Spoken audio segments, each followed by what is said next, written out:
Hey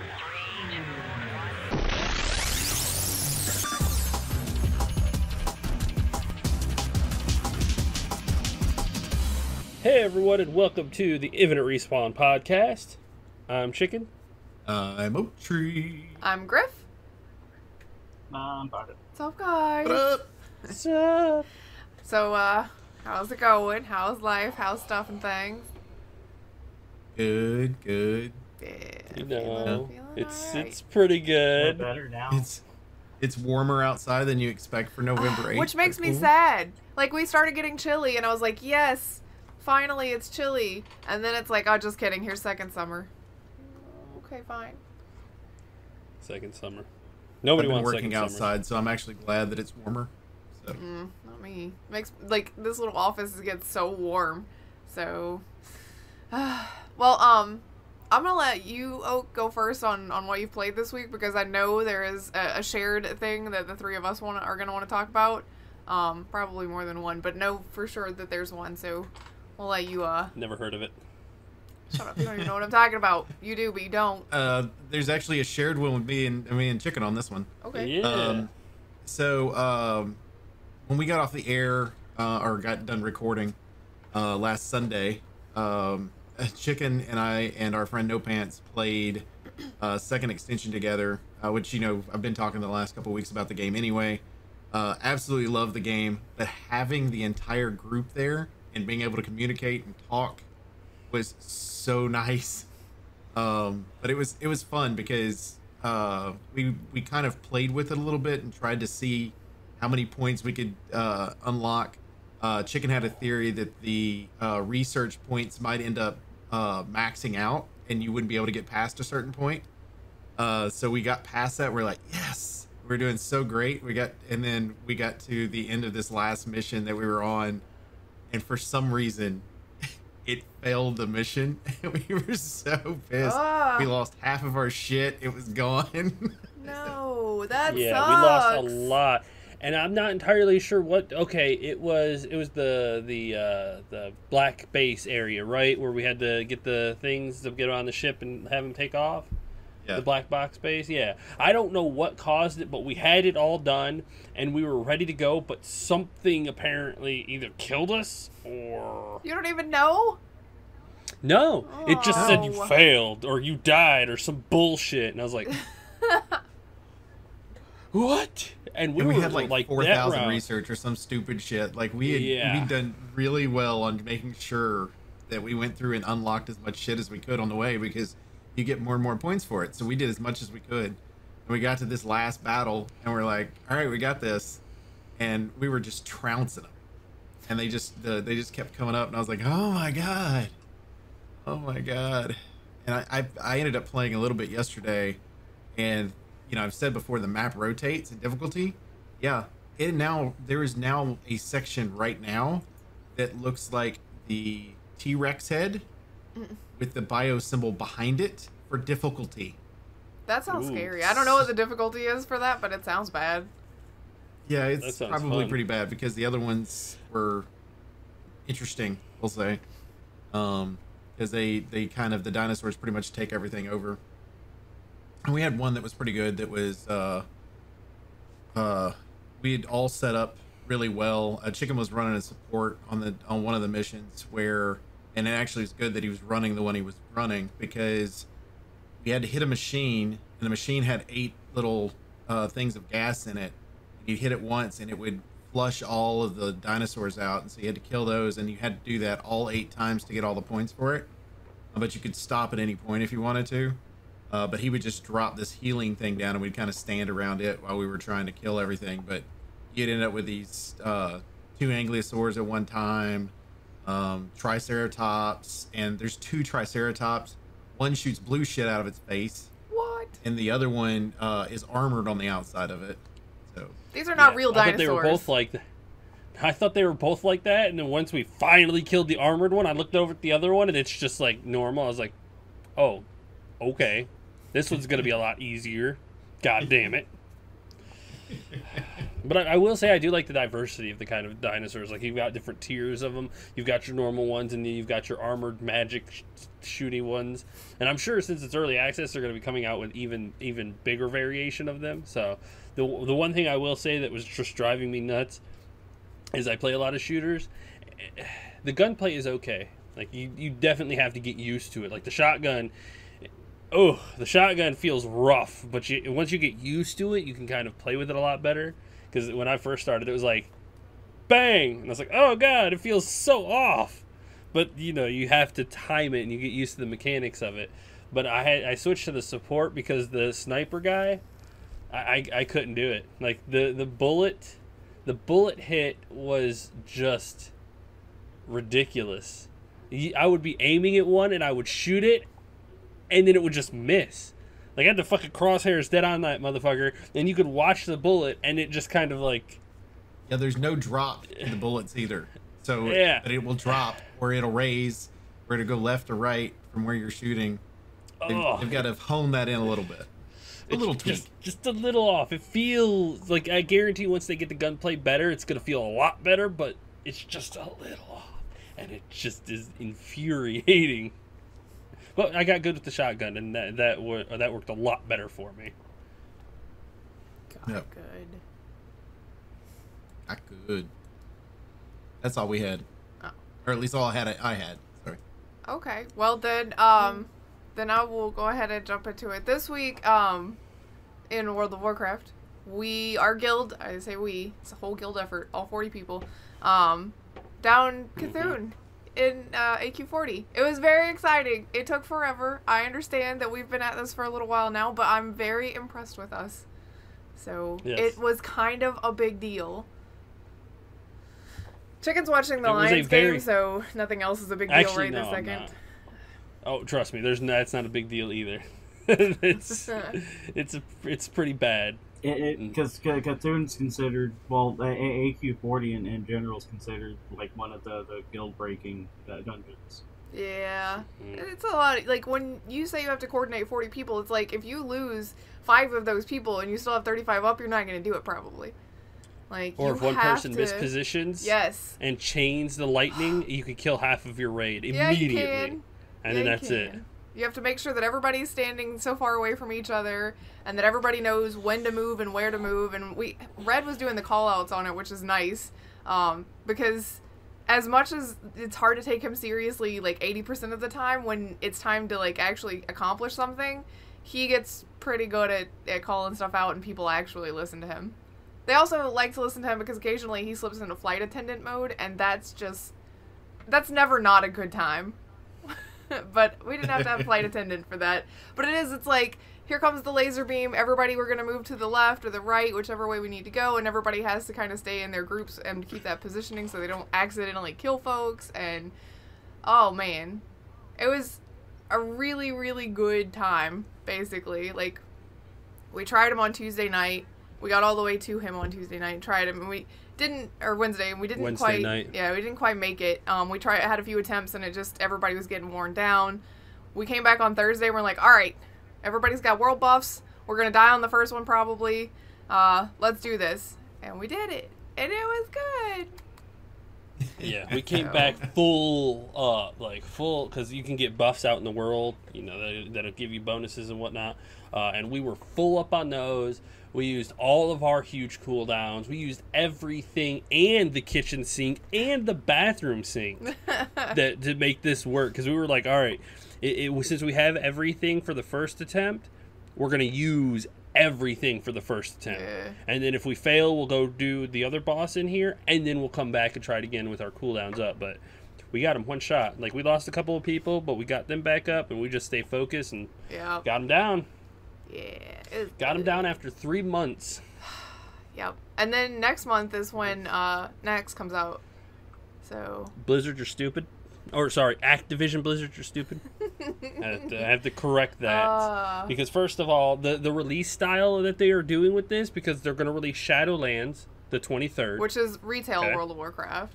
Yep. Retail World of Warcraft. They're going to release Shadowlands, the newest expansion.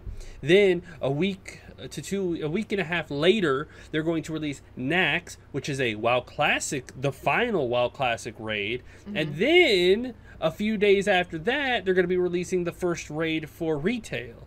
So Yeah, they're that's going really to fast just for the jam a first bunch of retail raid. content. They usually don't go that quickly. It's because, well, my theory is that since this is the last little bit of the fourth quarter, they're trying to stuff in as much as possible to get their sub numbers boosted up. Because whether you're coming back for Classic, there's Nax, or if you're coming back for retail, there's Shadowlands and the first raid. So you've got do we know plenty if of stuff. the day that they have scheduled for the retail raid, if that's the original date when release date was going to be earlier, that's but they probably moved it what to it October is. 23rd. Is they had And they planned. never changed that date. That's completely possible because they usually try to push it back a little bit because it was supposed to come out October 27th, and then that would have put the first raid at December 8th. Yeah. But now Which they would moved have it to been the November regular. 23rd. Yeah, about a month. Everybody gets in, gets settled in, starts But I doing don't think dungeons it's and really upgrading, things like that. because it's retail's coming out November 23rd. I don't think that they're shoving the next raid so that they can keep sub numbers up because sub numbers would still be there. People would have already subbed for December. Because they're not going to play for a week and then, have put their account up at the start of November and only play for a week at the end of the month and then not again. So I think that it's probably, Oak's probably right. It probably was the original date for the release of it and they just didn't change it. They're like, whatever, it's going to be there. Whatever, just go for it. Just leave it. Yeah, they're going to end up kind of messing themselves over because when you have that much stuff, like for retail and classic, it's going to divide guilds up, and they're not going to be able to do like the raids and retail or Nax and classic because most of their members are going to be split between the two. I do think that that's going to be an issue. Like, I do think that that's dumb to kind of compound those two raids right on top of each other, because you're right, that is going to cause some issues for those players that do crossover. But I'd say you've got a large swath of the audience that is one or the other at this point. Like, a lot of people played Classic and then went back to retail. A lot of people are only playing Classic and not retail. That's the case with us. But we know some people from our guild here on Classic that went back to retail. They're just done with Classic. And I mean, I don't know. I have zero interest in retail, and it's ridiculous. I played WoW for so long, but once Classic came out, my interest in retail literally just evaporated. So I got a question. Where does Classic go from here? So you're saying the last final boss for the last main raid. Yeah, main raid is going to be. Go ahead. Is going to be coming out. So where are we going from here? Are they going to continue to expand through, or what are they going Burning to do? Crusade's already in PTR, I think. No, I don't think so. They've been, they were discussing things because they don't want to do what they did in original WoW. Like, because basically Nax came out, and then in no time afterwards, the Burning Crusade, the first expansion, came out afterwards. So not very many guilds actually cleared Nax for the first time. And I'm convinced that's why they put it in Wrath of the Lich King. They were like, nobody got to play this content in Classic because it was only here for a couple of weeks before the next expansion came out. So they put it back in.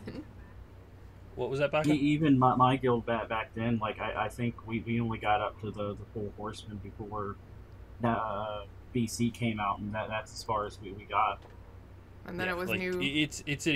It's 12 bosses. Understand that it took us 3 months to get 8 of the bosses in AQ. I thought it was there 9. are 12 bosses. We didn't get Viscidus. Oh, he's number 9. Okay, sorry. Most guilds just even ignore him too because he's just a fucking ass. Accurate. And I mean that in the most literal sense. That boss is an ass, and the people that created it, I am so happy that they made it optional. But I lost my train of thought. I just basically zoned off on Viscidus. How hard? But it took us 3 months. Yeah, it took us 3 months to get 8 of the bosses down out of the 9 in AQ, and there are 12 bosses of increasing difficulty in Nax. It's going to take us a while, and there is, and I'm not kidding, by the way, folks, there is a shitload of trash in those. Like, there's a lot of stuff between the bosses. Yeah, like there's just extra because you got boss, and then you have normal monsters that you have to beat, and then you got another boss, and you got other, like some of them are pretty easy. I think we can get it. To give you an example, in AQ40, it's fight, boss, fight, boss. You can tell he's been in there for gauntlet, a couple times. Gauntlet, boss, fight, 5 extra fights, boss, 5 fights, another boss, and then we cheat. We do a little bit of a specialty style to avoid all the trash after Emps. Oh, yeah. Well, we're trying that, so yes. Well, Chicken's our raid leader, by the way, if you can't tell. He knows all of this stuff because he's leading our raids at this point. He's in charge of all 4 of us. I was put in charge. I have a question on how this works, too. For somebody that's an outsider, never played WoW before. So when you're going into one of these raids that's on there, keep in mind the only thing that I'm aware of is like the way Destiny works. So basically you're start to finish this entire time. So you're talking hours of time that you're spending like on Wednesday and Thursday night in y'all's cases. And then the next week you're having to start over from scratch again and do the same thing again and just progressively get further and further, correct? You say like hours. I said, it's not like, it takes us 2 hours at the first boss or something like that. Our raid time is usually, for us, because we're central, 2.5 to 3 hours. It's like 6:30 to 9. And then that's about when everybody's having to go to bed if it's Eastern time and things like that. Because, we're adults now. And a lot of the guild has kids and stuff like we've that. All got responsibilities now. But we usually make time to do that. So it's not like we're in there 6 hours, 2 nights a week or anything like that. But you're still having to. But my point was, it's like you're talking about bosses of. Oh yes, does it reset? Yeah. Mm-hmm. Yeah, so like the first time it might take you 2.5 hours to beat the first boss. Yes. The next time you're having to beat the first boss in less time and then get to the next boss and try to beat him in the same amount of time, correct? Yeah, it resets every week. Well, once we get the strategy on the boss, it moves quicker. Yeah, it used to take us forever to get, we had to take forever to get to Twin Emperors, but now, like I said, this week we got all the way to Cthulhu by the end of the night, so we made it to Twin Imps and then got a few attempts in on that within that 2.5 hours. So I was put into charge for that specific reason. Crack that whip. Like move that raid. We were slower and we wasted a lot of time. But now that I am in charge and classified, Red is my right-hand man, we basically just go. We don't bullshit and we move it. We try to get everything done. Everybody knows what they're supposed to do, so we expect them to know what to do so that we can just keep going. Like we perfect our strategies so that we can just go faster. And so that, because like I said, last week we killed everything and got to the last boss, so we showed up on Thursday and one-shot him, and then we were done like 2 hours early. Yeah, so we got to play Ghosties. Cool. Now we all get to go. We get to go all and do whatever we want because we had that extra time. So and that's how you progress it. Also, you remember how I had mentioned that they were asking me to do heals now and then, and I was like, I don't know what I'm doing, I just look like I do? Yeah, well, guess who's in charge of heals full-time now? Oh yeah, Grif is my left-hand woman now because she is in charge of my healing assignments. And I'm just there throwing down bots. Yeah, Mike's got to repair bots. My purpose. But it's been repair fun. Repair bots and now helping to skip trash after imps. And now I have to, I feel the pressure to talk in guild Discord. I know I talk to you guys a lot, shut up, it's too much. But I don't talk in guild Discord because I'm intimidated by talking in front of people. Which is weird considering this. But I know I'm gonna have to, and I joined in Discord and I left my mic unmuted because I was like, well, I've got my push to talk on.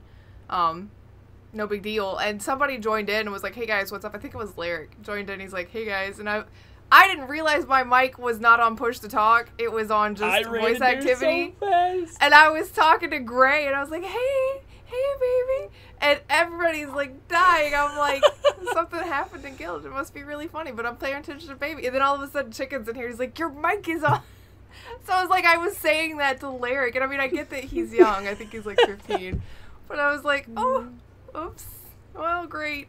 Now I sound like a lunatic. We're all the more lunatics. reason for me not to talk in front of people. Thanks.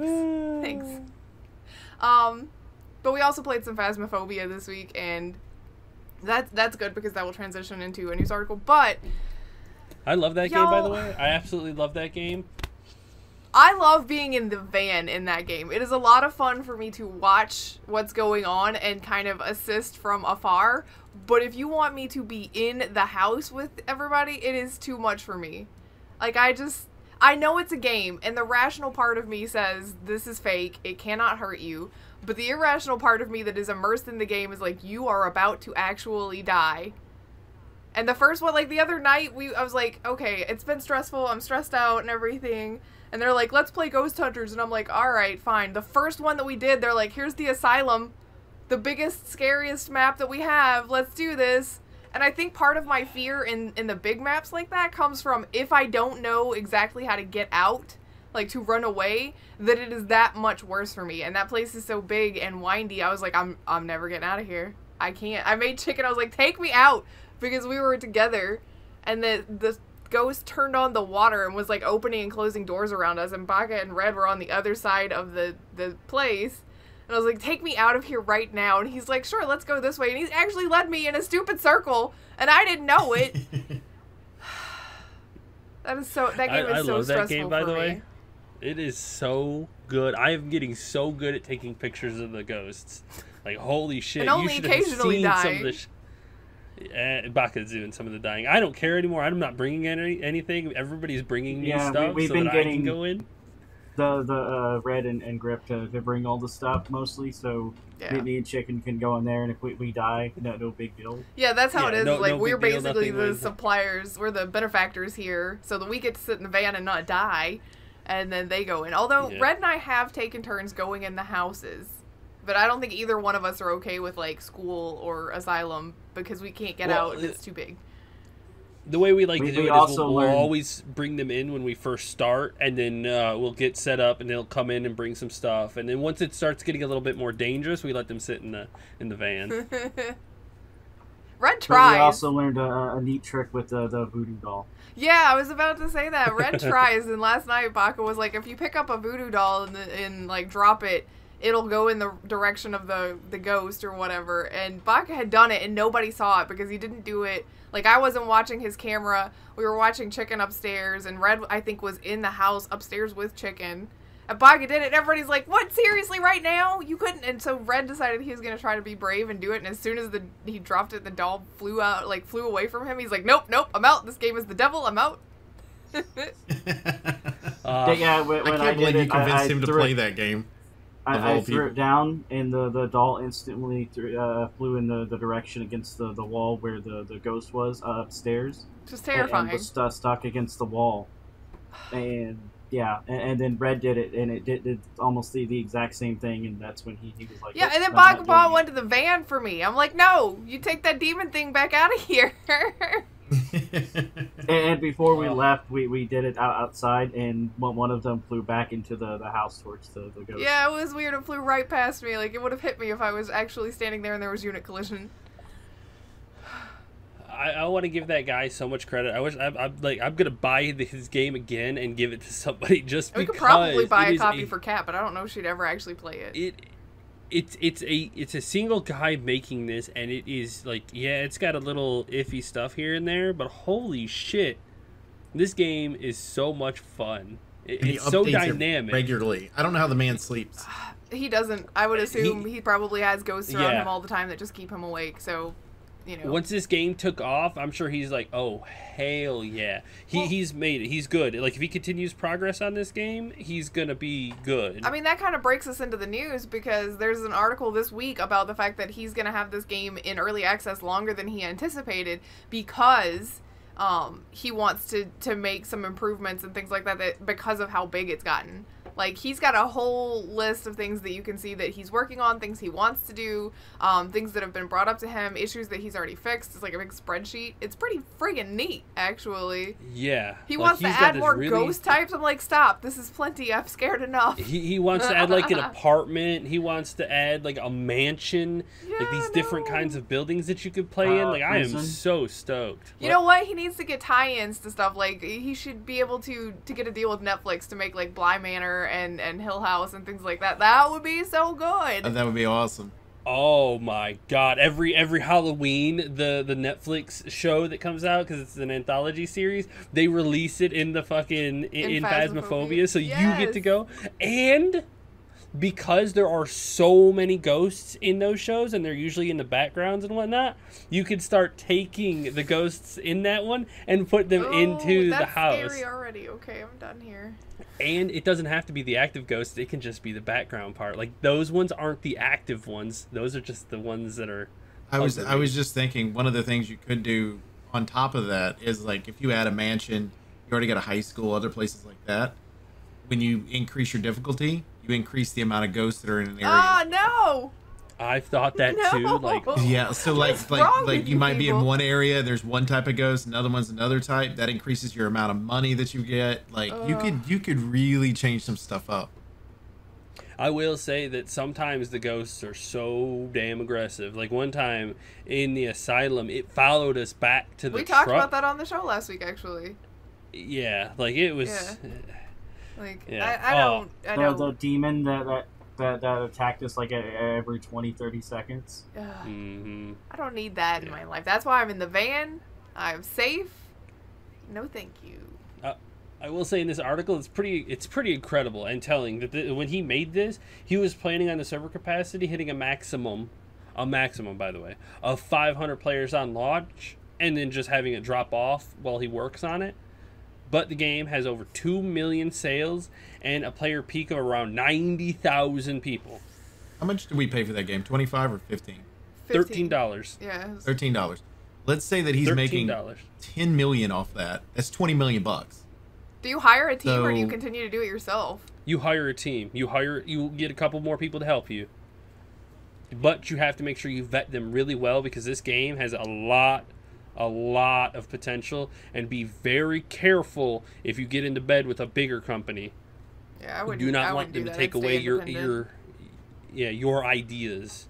I will say, so please don't ever change the animations for the character models, though. The fact that if you look down, your whole character just bends at the waist all the way down, and like when you're on the ground, you're literally just like on all fours and everything. The crouch button. Never change that. That is part of the charm. I love that. Great. Yeah, and you look up and you're like on the ceiling. It's terrifying. Or you can look backwards and looks like you're doing limbo. Yeah, it's really funny. Like, at least there's something funny to break the tension every once in a while. That would be funny too. Like, or not funny, but have ghosts that are funny. Like a clown ghost? Yeah, like you would just have something that was like straight up. No, like it would be one of those, like they would do stupid shit. Like it would be one of those where, like right now they attack you, they do whatever. But like maybe they, not necessarily a creepy laugh, but maybe just some type of laugh that happens or whatever. And then, I did not know that until last night. I learned, yes, that is very rare occurrence, but the ghost can laugh at you.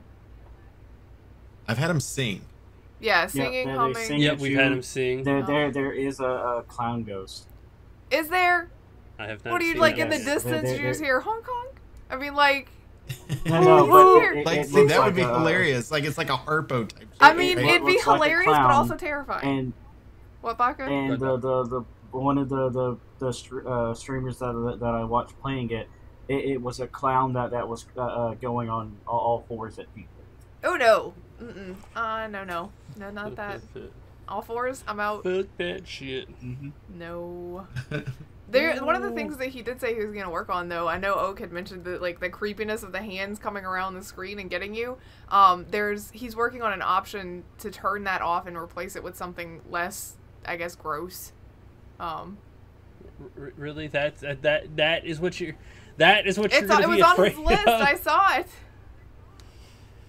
It's so weird. I mean, I can understand multiple ways to die, essentially. Yeah. But I'm not really worried about the fingers coming across. At least I know I'm dead right off the bat. As soon as it starts. Come on, like wouldn't you like one where the ghost face just comes out of the darkness right into your face and then screams and your No, I would not like that. Not at all. That would be so good. You would have to turn that shit off for people in VR. There'd be so many lawsuits, heart attacks, people killing things. I don't think you could convince me to all play you gotta this do game is in put VR. Oh, I would play the shit out of this thing in VR. No. That's just... Like, do you want to die in real life? Because that's how you die in real life. Then your VR headset's haunted and it really does mess with you. I mean, look at the two people that wouldn't mind doing the VR thing. I mean, we're the ones in the house pissing off the ghosts. That's true. You guys have that. Oh, I would. Trust me. I would love the shit out of that. Like, I mean, it's just... I think it'd be a lot of fun to be able to look around the house, kind of peek around the walls and shit like that. Well, from one scary game to another slightly less scary, I guess, and sad now, Friday the 13th is going to get its final patch, and then it's going to shut down its dedicated servers. It's over. I was like, oh. If you own it, you can still play peer-to-peer, but... And you'll still be able to buy it. Yeah. They're still going to keep it for sale, which is weird. Yeah, that's an interesting choice. It breaks my heart. It is sad. I mean, I guess it's one of those things where it really did drop off. It's a very niche game. And then it's one of those things where it's not like 5 people. You have to have like 8 to fill up the lobby, I think, or 9. It's 8, but you can play with 7 or 6. I mean, yeah, you can play with less, but I guess what I hope is, since they're dropping the support for it and whatnot, and there's nothing they can do, please, mod community, come on, you can do it. Fix the game. Unofficial patch. I think that's kind of what they're encouraging, is because they even said if people have any issues, go to jasonkills.com or whatever it is. Yeah. Jason kills bugs. That's what it is. Yeah, Jason kills bugs. Hell yeah. Jason's exterminator service. Like the game is a shitload of fun. It is, but I mean the other part that kind of killed it is the fact that they couldn't do any more, like not just like bug or patch updates. It's like they couldn't release any new content because of that stupid lawsuit. Yeah, that definitely hurt the game. Not being able to add the different movies and whatnot. I don't understand why you don't just ask for a cut. Like, just say, hey, give me 2% of everything sold or whatever. 10% which is from what whatever the guy could have done, but he's just being a bitch about it. And it's like, no, this is my rights. You can't do this. Some people do that. He's one of them folks. Well, that's what the guy suing basically was doing. I mean, it wasn't like, hey, look, I do own some of these rights. I'm entitled to some kind of a cut. Let's work something out. It was, no, you need to stop all this now. Yeah, it's kind of a control freak feeling to it, I guess. Which is sad. And I didn't put this in the news, but just to mention another scary game. That Medium game that looks kind of neat, the dual reality one, it got pushed back to January because of COVID and because of Cyberpunk's new release date. So, right. You know, if you're looking for scary, Cyberpunk will be pushed back again. Look, man, let's not talk about that it. one looks good. They want to because one of the things they were talking talking about with that game, which I wish we had the link so I could link it on, but the thing they were talking about that game was because you're switching back between the two realities. They're trying to figure out how it's being rendered, because both would have to be being rendered at both realities would have to be rendered at the same exact time. Because if you ever think of a video game and you go to look in a mirror, you don't actually see yourself in the mirror because it's just a reflective property that's there that's not giving it to you. It's because they would have to render you coming toward the mirror as well. So it said now you're in two different realities, so they would actually have to render both realities at the same time, which would only be able to do on for a console anyway, only be able to do for a modern gaming system, and it would have to be optimized enough to where we'd be able to do it on PCs that we currently have as well. So I think that's really interesting tech wise, how are they going to do that, how are they actually doing it, and how well does it work. So I mean, it looks cool, but I like that game. What else we got? Y'all were talking about World of Warcraft. Blizzard clamps down on World of Warcraft multi-boxing. Would you like to explain what that is? All right, here we go. So multi-boxing. Multi-boxing is when a single person has multiple accounts. So, just an example, I do not multi-box. Me. I have 5 different accounts, and I have the game. I have 5 versions of the game running at the same time, and I have an outside application that lets me run all 5 of those games and all 5 of those characters all at one time. Yeah, it's for farming purposes. It's for leveling so that people can sell accounts of like leveled characters and things like that. So am I running them on 5 different screens, or am I controlling 5 different characters in one go, or what? The third-party app that he mentioned basically would control it so that all of them are set to follow whatever tune you're actively using, and they cast, like, based on what you do, they react through code. It's like if player character casts Fireball Mage, then your other 5 characters or 4 characters will also cast the same thing on the target that you're targeting. It's all like, it's a really simple AI program so that they can all efficiently move around together and not lose, like have one get stuck on something and they can't go back and get it. Although that does happen now and then. Especially if you stagger, you could stagger kill on PvP servers, stagger kill multi-box players, and it would freak out their AI because they weren't all together anymore. So they were all running their loops really independently, and it was like, what is that guy doing? He's dying to that bug. Oh, because he was part of the multi-box, and now it's killing him because there's not 5 of him. Yep. So, and after apparently fucking 16 years, they decide to go like, why this has been in the game forever. Yeah. Well, I'll give you one reason why. Because they were not able to understand the caliber at which multi-boxers destroyed the economy until they got a real taste of WoW Classic and realized that the multi-boxing community just destroyed the actual economy. Because in retail, the economy doesn't really matter. Gold is so inflated. They have to give you like multi-million gold dumps just to get gold out of the economy. But in this one, since it's like so critical and it's very limited on how you can farm for gold, the multi-boxing just gave them a critical advantage, and they basically controlled the economy and destroyed the value of everything just because they could do it.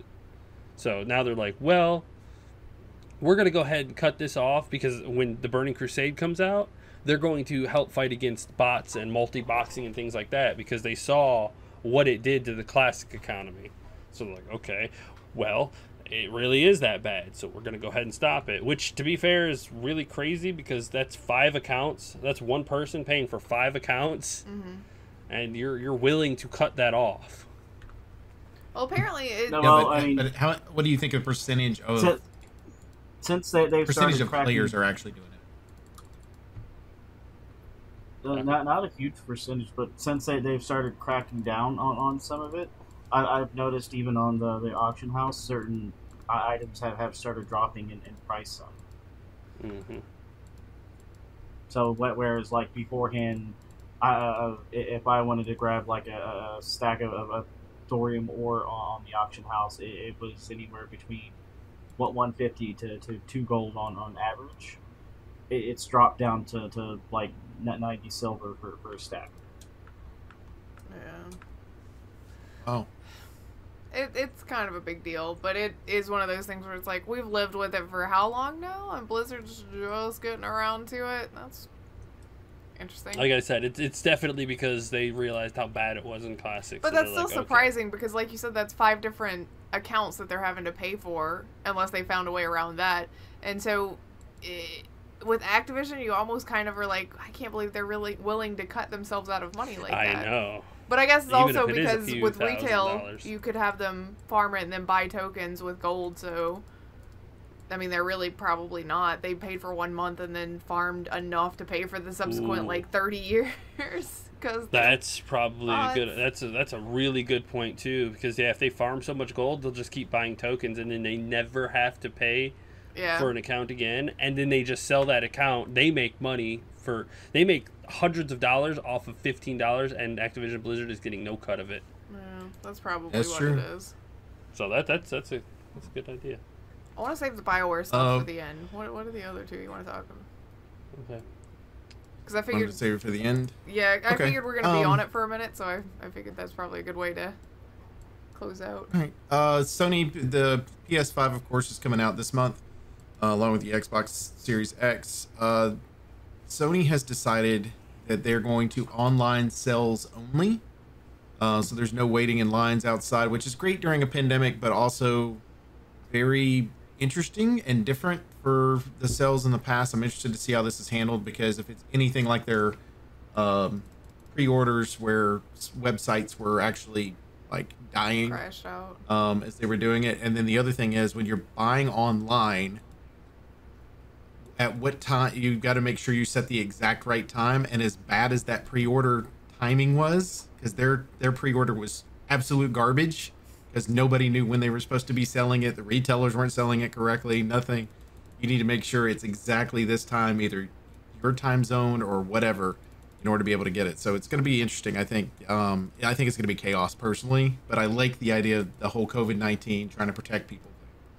My guess is I they'll think have this it just set. shows. I mean, basically, it'll be like retailers can sell this at midnight, whatever time zone you're in. So, I mean, which means theoretically you could order it from a specific place differently if it was not your time zone. But they've already done the pre-orders. I have a feeling that it's not going to be that, or either every time you try to get one, it's just going to pop up with sold out. Because I could also see Sony having sold out at pre-order and not having enough consoles. There's no way they sold out at pre-order. They didn't sell enough. There's no way. If they had a second set of sales in between, I would probably say you might be closer to right, but I don't think so. I think it's going to be where they'll probably every retailer will have double the amount they would normally have sold for pre-order, plus the pre-order sales they already sold. And I think that's but weren't they having to cancel people's pre-orders because they did oversell the pre-orders? But that was because they screwed up the pre-orders. What they did was they were supposed to sell on a specific day, and everybody started selling them the night before, like right after the announcement for PS5, because Sony never gave the information that this is when you're supposed to sell it to anybody.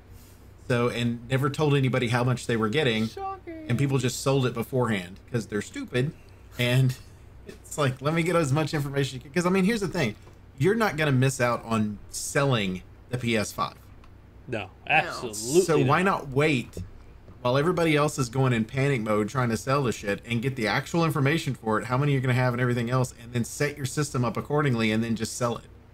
Like, to me, that makes more sense than going, oh my God, everybody else is already selling, so let's go ahead and sell ours. We don't know what we're selling. Doesn't matter. Make it happen. Push the button. Woohoo! It does say open the shit up. If you've already pre-ordered from like a brick and mortar, you can still go and pick it up at that point. But everything like beyond that, unless you have it pre-ordered, you can't just show up and be like, "Hey, I want one of those. Those are already sold. You're gonna have to order yours."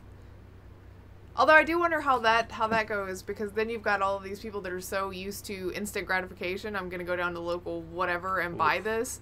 What's the backlash on it's, okay, well, I'm going to buy this. Okay, it's going to be 3 to 5 business days before it gets to you. Ooh, buddy. I mean... Yep. Well, theoretically, you can do one of those.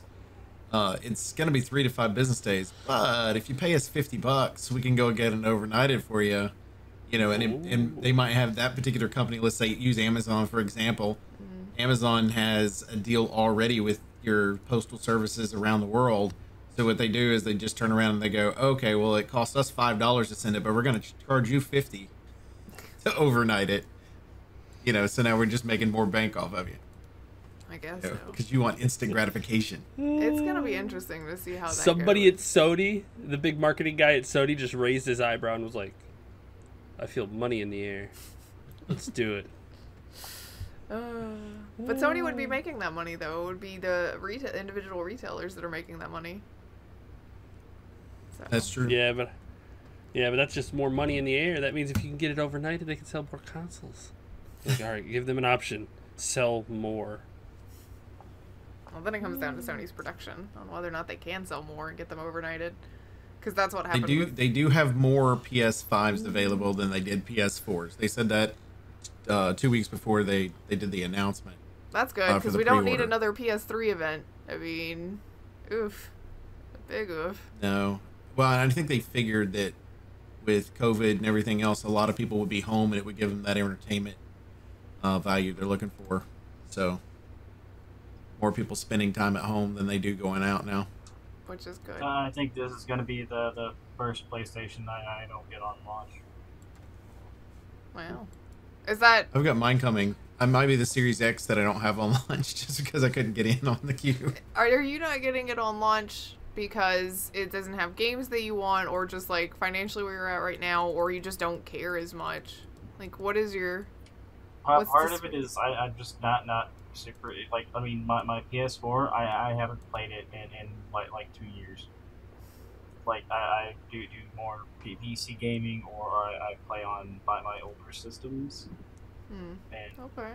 Most of the games with like, I mean, there's good exclusives on the PlayStation, and I might get one later, but especially after the PS4 and the Xbox One of like, oh, well, you know, here's 500 gigs for a hard drive, and how much it takes up room on the systems. Yeah, I mean, isn't the new Call of Duty like 150? Like, so we're at 250. Oh, 250? Yeah, so that's half of a standard hard drive right there. No so yeah, I'm just gonna wait.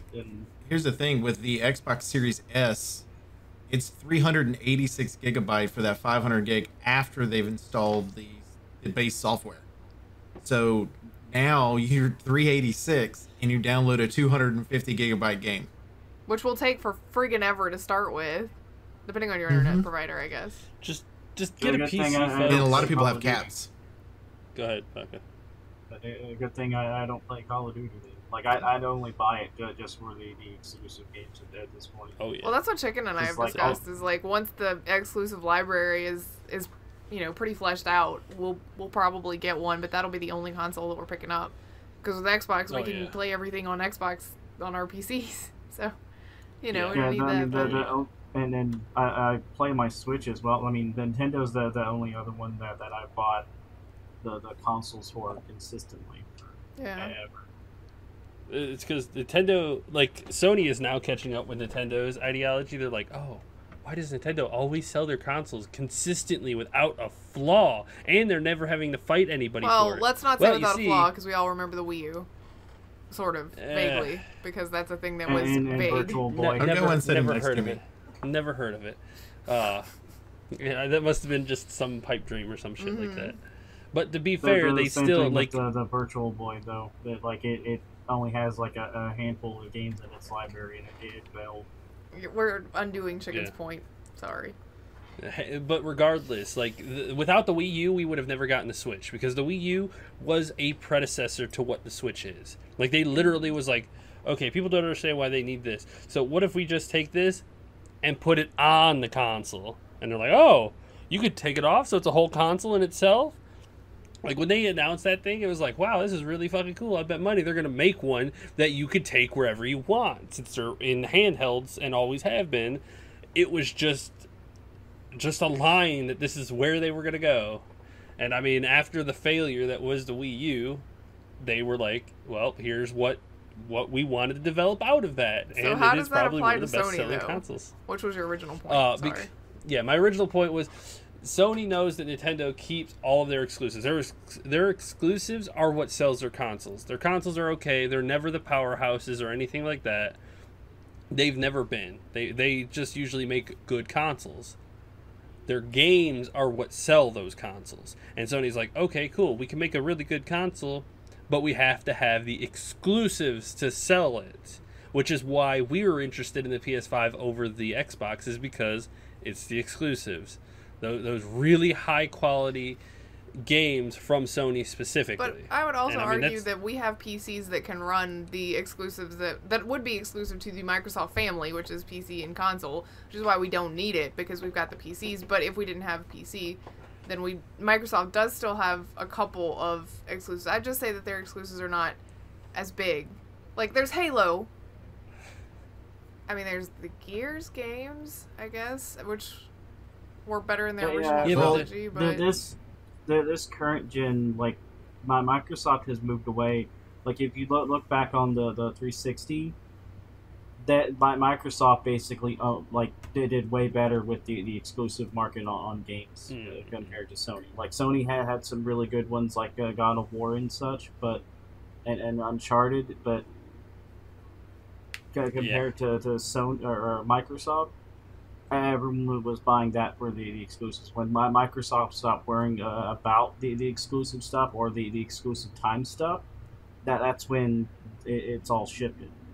Yeah. Like you could tell that their ideology has shifted from hardware to software.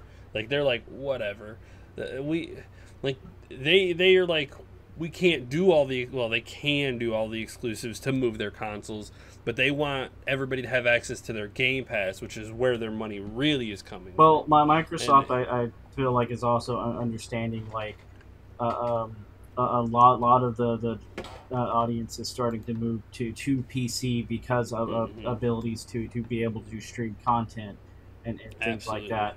Because I mean, there's more stuff you can do with a PC for that. Yeah, you can stream from your Xbox and stuff, but the hardware is not as powerful for that kind of stuff. It's possible to, but you're gonna run into tech issues eventually. And it becomes harder to PC. upgrade you can those just things. pop it open, upgrade what you need to, or replace what you need to, and stream and get that audience going. I completely agree. So I mean, it's just different ideologies with these companies, and Sony wants to take the Nintendo route, exclusive sell their consoles, and Sony is taking the other route, which is why I said that the console war is over. Sorry, Microsoft is taking the other route, and that's why I said the console war is over. They've settled into their countries and are now building their empires. My console country. So pretty much we've basically, if you think about it in For Honor terms, Baka, you know how you got that map where all the different clans are fighting for the territory. Well, they're done. They're done. They're settling in. They know what to sell their consumers, and they're just gonna buckle down on that and focus on. Sony's gonna focus on their exclusives and their hardware. Nintendo's gonna focus on their exclusives and their tech, and Microsoft is like, yeah, we got a good console for sure, but we're gonna focus on our games and our software, and have it accessible to everyone everywhere. Yeah, at this point, having an Xbox console is basically just like you buy it because you don't want to buy an expensive PC and have to do the maintenance on it. You just want can't to afford just an to play expensive games. PC. Yeah. Oh, and you just want to play the games. It's a cheaper alternative in comparison. Which, to be fair, we're getting to the point of where you can build a pretty decent PC for a bit more than a console. Like, I mean, if you play games that much, then you can definitely look to invest as the for a while.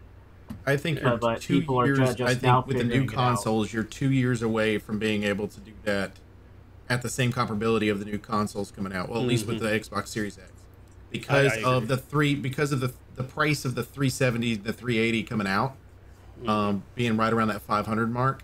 Within the next couple of years, that pricing won't be that much more, and so it'll be one of those to where people can justify, spending maybe $1,000 versus $500 in order to be able to go ahead and upgrade from a console to a PC and still be comparable.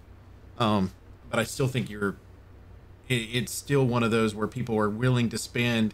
There's a reason that the Xbox Series S sold too, because if you tell somebody they can game for $300, they're going to game for $300. They're not worried about anything else. I saw some people talking about that, because that's the white one, right? The all digital one. Yeah, I heard that one is absolutely 100% not worth the value of it. It is so terrible in comparison to the actual Xbox Series X, because it's like a watered down version with a really small hard drive, and it's full digital. So I mean, it really is like a laptop version. Yeah, but PCs are full digital now too. When was the last time you bought a hard copy on PC? I have a hard copy of a game that I play right there. It's like buying the equivalent of buying the old arcade system from the 360 without a hard drive. Yeah, yes. You can play shit on it, but you can't really play everything without that hard drive. Yeah, like it's, if you're going to get an Xbox, just buckle up and get the bigger one. It will pay for it. You will be much happier in the long run than getting the digital one. I think where you run into it, like speaking from a parent standpoint and having 2 kids, both of which one of which they both game, but they use the same thing right now. But I know there's going to be a point in time when I'm going to have to buy 2 systems, well, 3 really, because of me too, but 2 systems. And when I get to the point they're buying 2 systems, if I'm looking at it and go, okay, wait, they can buy all the brand new games, everything's on there. The digital quality is just a little bit different than buying the bigger system, and it only costs $100 more to do that for 2 systems versus 1. Then as a parent, that's what I'm going to look at. And I think that's where that bonus point's going to be. It's the parent trying to buy the Christmas gift for their kid of the newest item that's out there. I think that's what it's for. I don't think it's for main gamers that are playing all the damn time. I think it's for people buying it for their kids. And it like also gets an Xbox Switch Lite. You what now? Yeah. Like I said, I guess it's the same version as the Switch Lite, where it's really nowhere near the caliber of the Switch, but it's just a cheaper, quicker access version of it. Basically, the Switch Lite to me is when they decided they were going to discontinue the 3DS, they gave an option for those 3DS players. Pretty much. This thing is about as powerful as your regular handhelds. It's not a console, it's just a handheld, which, seems about right. Well, if you want to play new games on PC, Steam is going to be doing this new thingy where they will let devs allow people to sign up for playtest. Basically, where it usually has, like, the buy button. If it's a game that's going to be playtested, it'll have a request access button, and devs can be like, alright, these people, it'll put them all in line up to number, 50, give them all access. So you can play it on Steam and while they're still working on it. Instead of them having to be like, all right, go to our website and sign up for our mailer, and then we'll deal with it on the back end like that. It's all, we're already putting our game on Steam. This is just going to allow people to have access when we say they can. That's pretty neat. I mean, it's not the most groundbreaking feature ever, but it's neat. No, but that's your 30% right there. Still coming out with new features on their client. Like, they are constantly, it's not like they've just stagnated and stopped doing things on there. They're constantly adding things to make the client even better. They actually still have features. Yes. They have features that they are adding on to. Versus no features. Versus we just got a shopping cart, hey guys. They do have a shopping cart now, right? Don't they, on Epic? Yes, they do have a shopping cart. I was like, am I being too early about that? Is it too soon? No, you're good. They do have a shopping cart. That's all I know about it. There's, as far as I know, there's no forums. You can't even star shit, Or no reviews. It's like the one guy comes up. It's the one guy comes up with a shopping cart. He's like, look at what I finally got. And the guy's across the street in front of a giant hotel. And he's like, good on you. And then goes in the giant hotel with all these nice features. It's like, good on you. You'll get there someday. Oh. Well, I think that's kind of neat. So, thanks. Yes, I like it. It makes it easier for developers, too. Like, you just go, if you're interested in the game and they want playtesters, you just click the button. And then there you go. Well, you've got all of them. Yes. Easier for everybody, damn it. Yes. And then, and the final bit of news for this week, it's kind of a big deal. Finally, BioWare is being allowed to remaster the original Mass Effect trilogy. Yay! Finally, it only took you how long? Oh, yay! Give it to me. I would like remastered Garrus right now. Just take my money. Please offer it to me on Steam, though. I hope that they fix the combat in the first one. It sounds like they weren't looking to reimagine or remake anything. They just wanted to just make it a little bit more fluid, because damn, that first one was dated and it was hard to play. Yeah. Well, it also says they want to modernize the experience, so they might fix some of the combat in it. Maybe you don't have to change it. All 3 of them have the same combat style. I don't think they'll change it that much. They'll probably just stream. If they did anything, they would tweak a little bit of the first combat to streamline it a little bit, because they changed how some of the stuff works from 1 to 2, and then 2 and 3. Let me tell you, keep in mind this is a remaster, not a remake. Also, so you are limited on what you can do with that, because you still have that base code that's there. Although I wonder how much one little item could fuck up all the items. But I really wonder for a game of that age, how they are doing just a remaster on it to get to the new consoles and not a full remake, because that is part of the problem with some of the ones that we have had remakes of, is they were old enough that they couldn't just bring the code up and be like, look, we polished it a little. Here you go, remaster. It's like, is this gonna be? How is this gonna be? Also, I would argue that if you would have just let them remake it, as long as you kept everything, you know, 100% faithful to the original and not actually reimagined or anything, if you just did a complete rebuild, how much would that teach your current group about this series? Because the other part of this news is that there is a new Mass Effect in development. Well, we all know what happened with Andromeda. If we had let them rebuild the first trilogy from the ground up and did, you know, scene for scene in the new stuff, it might give them a better idea of their what developmental made style. that series. So, I don't know. I want to be hopeful for the new one, but I do have, you know, and this is coming from somebody that's played Andromeda multiple times, I do have that little bit of, like, hesitation because of Andromeda. It's such a... You have to divorce yourself from everything you know about Mass Effect to play Andromeda and enjoy it at all. And even then, it's, you know, it's okay. It's not great. But the first three were great. Like, there's a reason that everybody knows what Mass Effect is, even if you haven't played it. Yeah. You know, Mass Effect reminds me of what happened to Halo. Like, you had this incredible trilogy, and Halo decided to stick with the main character, and then it just fell apart like a rickety old raft. And then Mass Effect was like, we're gonna try a different way. We're gonna completely just sidestep and go in an entirely different direction. And their raft fell apart too. It's like, okay, well, it doesn't seem like either of your methods it's a possibility are working. either direction. You could have, it like even with Halo, it's a possibility that no one would have, like, if you said, okay, Master Chief's story's done after the third one, and then you went on to a fourth one and created something, it would have been like, we're not as attached to this guy as we were with Master Chief, blah, blah, blah. There could have been a problem, an issue that way. And it's the problem that you had with, to me, that you have with Andromeda when they created it was, here is this awesome base, 1, 2, and 3. And then you get to 4 and their eyes are all googly. And yeah, part of Andromeda's real big downfall was just the development problems. Like, the bugs and the issues, like the graphical issues and everything. I just... That ruined it a lot. Like Halo 4 is a pretty game, and yeah. and if they had tweaked the damn storyline, it would have been fine. Yeah. But but like Andromeda was just a fucking hot mess when it was released. It's still a hot mess because, like I said, you have to divorce yourself from what you know of Mass Effect to justify why there are Krogans that decided to up and leave the Milky Way and go with you to Andromeda, knowing that they, you know, can't reproduce normally and things like that because of the genophage, and we didn't have a fix for that. Why are there Krogans here? Why are all of these people just straight here? up left their people. They're like, good whatever. luck. I'm going to go fucking explore a different universe. Yeah, good luck. are Have fun. If my species just clanned. gets destroyed, oh well. Yeah, I mean, like, they're into their clans. They've got their own issues that they're taking care of. They hate Solarians and Turians because of the genophage. But sure, why not? Let's just go ahead and up and leave. It's fine. Let's go. Like, what now? Excuse me? It's like they took Mass Effect Trilogy and, like, scaled it down and not stuffed it all in one ship.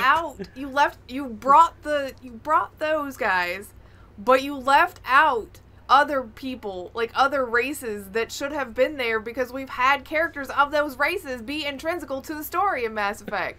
Tally's people. You know what I'm talking about? The Quarians. Where are they at? Apparently, they had their own arc, and so instead of including them in the story, I guess that was supposed to be the draw to get to Mass Effect Andromeda 2, was that in 2 you were going to, because you don't until the very end hear about the Quarian arc, and they're like, oh, we think we found something from them, and they've got a bunch of other people, like they brought the Hanar and the Drell too, we should probably look into that. It's like, you guys should have been looking into that a lot harder. I mean, yeah, no shit. They've got a lot more stuck in this universe. Jeez. Yeah. That should have been priority, is finding the rest of the people that are supposed to be here. I love Mass Effect, and Andromeda just... You have to pretend you don't know anything about the lore in order to enjoy it at all. So... Yeah. And if the developers have answers for that, please, you should have put it in the damn game. My question is again, it going to be... from Halo, you shouldn't have to go outside the game to find lore. Well, see, something like that worries me. They want to release it in comic form. No.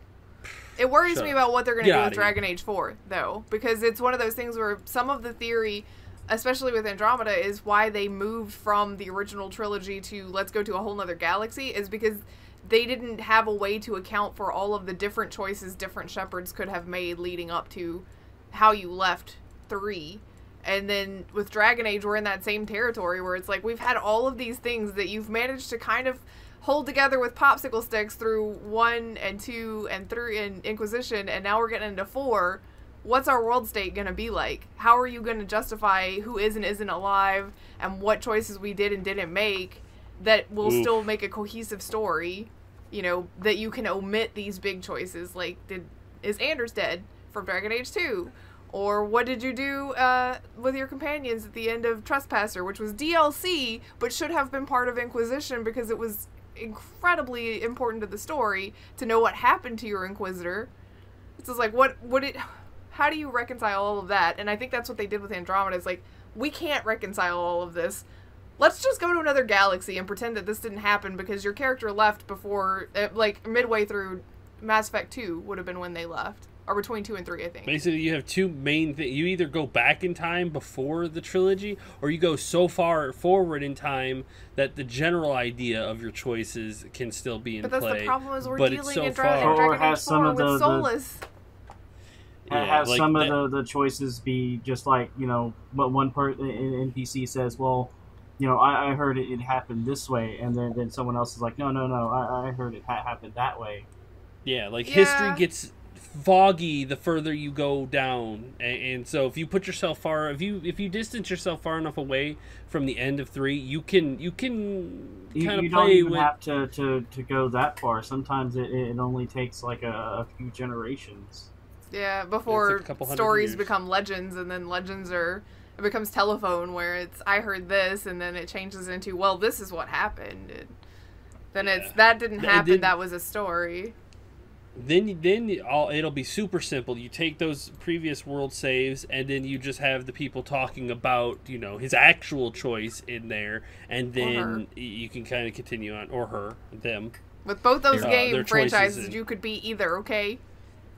Yeah. But I don't know how they're going to do Dragon Age, because they already started struggling a little bit with all the choices that you could make into Inquisition, and it was a little Inquisition was chaotic. Starting to feel the strain of you've had 2 other games to make choices in that are important choices, and they even failed a little in some of that because of somebody brought this up on a thread recently, and if you haven't played Dragon Age 2 or Inquisition, I'm sorry, Dragon Age Inquisition I think was 2013, so it's been a minute. You've had plenty of time, so spoilers for Dragon Age. But at the start of Dragon Age, you as the Inquisitor are being looked at because this conclave just exploded, and oh my god, everybody's dead. You killed all of these people and this really important person, and how dare you? It must be you. Which, to be fair, you did walk out of the Fate, so okay, kudos to you. But nobody's ever like, hey, you remember that guy that blew up the Chantry like a game ago? What about him? Because the chances are he's already dead because you have the option to kill him. Or if he's alive, why does nobody question whether or not it was him? I mean, I'm just saying. It's already struggling under the strain of your choices. Yeah. It gets a little... And that's the problem with choice games, is if you're going to do a choice game, you better do it like Telltale did and just have it all episode-based where you can just straight line that shit down. Well, but the thing about Telltale games is your choices don't matter. It doesn't change the world state because everything's when you get to the last season, it doesn't matter anyway. Yeah, it's all going to boil down to the same thing, regardless of what you did. Whereas with Dragon Age, BioWare has really tried to let your choices matter, but... it's starting to be... yeah, you get too many choices that matter. Well, you're 3 games deep in choices now. So, even if you didn't, I mean, you can go and... if you didn't play the first couple, you can go to the Dragon Age Keep and change your tapestry so that you can still make choices that you would have made in those situations that you didn't get to play. Or if you wanted to be like, I'm not replaying all of Dragon Age 1 because that game is a time commitment and the combat is iffy because of the age of it. You could be like, I want to change these choices to see what happens. But I just don't understand why, like, when they're creating these games, like, we'll use Andromeda for an example. Oh, God. You had an entire opportunity to just create a world inside of the whole Andromeda thing going on the other side you know, and just start afresh, if you will. Introduce new aliens, just bring new things in, and now you're building an entire universe. So now you can build upon an Andromeda, and then maybe eventually those two universes meet back together somewhere. But at the meantime, it's like you've created this entire universe that, you know, is big and open. Instead of, you want some familiar, but you don't want all of it familiar. I mean, that's the reason we're not playing the same game. You know what I mean? Like, I agree. I mean, that's part of the problem is they wanted it to feel familiar, and then they went too far with that. Because you've basically got the Ket in Andromeda that are very similar as far as ideology to the Reapers from the first trilogy. I mean, it's like, absorb this race to keep the ones that we want to continue ourselves, and then destroy. That's it. And even then, the new race wasn't terribly imaginative. The bubblegum people were not so cool. And the fact that you left out some of the cool races from the previous game that would have been cool to bring over. Like, if you could have brought the Drell with you, which is what Thane Krios is in Mass Effect 2 and 3, that would have been super cool because you would have gotten more interaction with that specific race that you didn't get to really do much with to start with, because they're a small race, just like, I mean, the Krogan. I'd say the Krogan outnumber the Drell at this point. But they would have reason to want to go because the Drell don't have a homeworld that they can live on anymore, which is why they're living with the Hanar, but they die living with the Hanar because their respiratory system can't take it. It's not a world that's a climate that they can really thrive in. So I could see why, you know, the Drell would be like, yes, I will get on this arc and go with you to the unknown because either way we're going to die. Thanks, Hanar. It was cool hanging out. You're weird jellyfish that talk with your minds, and that's awesome, but we're gonna go now. Thanks, bye. But they didn't do that. They're like, those people are on the Quarian arc that are God knows where, and we'll never know where they're at now, because we're not gonna get another Andromeda. They had chances! They had chances to even let us get more familiar with the things that we were already tangentially familiar with, and they didn't even do that. They say in the new one that they've got a veteran team that's working on it, and I was like, I hope they don't mean veteran as in these people that worked on Andromeda. Exactly. It's like, which veterans are we talking? What are they veterans of? Andromeda or the original trilogy? Because if it's the original trilogy, I'm way more excited about it. If it's Andromeda, maybe you'll get a chance to redeem yourselves. Please don't be bad this time. Please EA understand what happened with Andromeda, and you pushing them to push it out faster did not help you. Please understand that they need time to make this. You have to have time. Please don't tell me it's the person that designed the eyes. That's it. That's all I need to know. That designed most of the stuff. The hair. Whoever made the choices for the hair color and the hairstyles in Andromeda, don't bring them. Don't. Because that was questionable at best. Just, it's like, here's your 4 base hair colors, and then you can have bright neon orange or bright neon pink. It's like, I know you want us to be able to pick and make edgy characters, I guess, but this is a little much. So... I want a new Mass Effect that I can love. Don't hurt the next one. Well, you get to maybe an HD version of the trilogy here. So Spring 2021 is when the remaster is supposed to come out. So not anything solid other than spring. We'll see. Here's the hoping next year is better than this year. Get it to me on PC, man. I will buy it from you on PC. We could have used that when we were all sitting at home. I mean. Yeah. Don't rush them. Worry. We'll still have plenty of time. We'll still have plenty of time to sit at home. As it stands right now, yeah, we'll still have, you know. Still have plenty of time. Funny.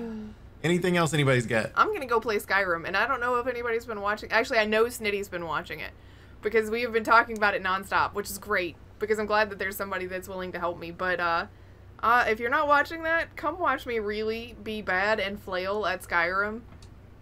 Because I can't even work the menu system in this game. That's how good I am at it so far. So in other words, what she's saying is, come watch her so you can help her. Yeah. What'd you say, Baka? How can you not work those? Because if you push the B button, it doesn't back out of what you're looking at. It backs out of the whole menu instead of going back to the thing that you like, the full menu thing. It takes you out of the. The B button should take you out of the sub menu back to the menu that was before that. It should not take you out of everything. You know how many times I've given up on trying to sell things to shopkeepers because I've accidentally just exited out of their whole conversation? I just can't take it. That's not okay. I've never played it with a controller. Well, there's the problem. It's not designed for controllers, apparently. Even though it's on everything. It is. Your controller. It's even designed for your bananas in your refrigerator. Like, you can play this thing with anything. Well, not if you're pushing the B button. You just gotta scroll back with the D-pad. That's so weird. It doesn't make any sense. But whatever. It makes perfect sense. No, it doesn't. It does not. And I have a new friend that is a DLC character that I don't. Oh, it's not DLC, it's mod. A modded follower that doesn't talk to me but sets things on fire, which scared the crap out of me because I have not gotten to the point where I have magic, so I didn't know about things, and I was not ready. Oh, wait, who's the follower? I don't remember his Snitty ass too, and I don't remember his name. He was a companion of convenience because I walked up to him and he was sitting there. And his name is... It's not recorder. It's what? It's not recorder. No, I don't know where... I think she's in a bar.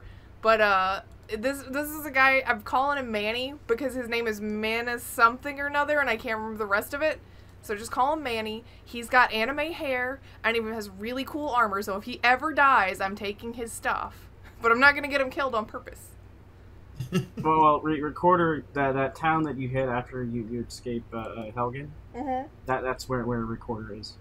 Apparently that's where a lot of them are, but you and Smitty are very adamant that I take this lady. You normally go to. Yeah. So most people will put the followers there because go quicker. Wow. I'm gonna go back to playing and spend an extraneous amount of time trying to deal with menus. So come watch me do that on YouTube. Woo! We appreciate everybody that hangs out with us each and every week on Infinite Respawn. As always, you can check us out on Twitter at InfiniteResPC.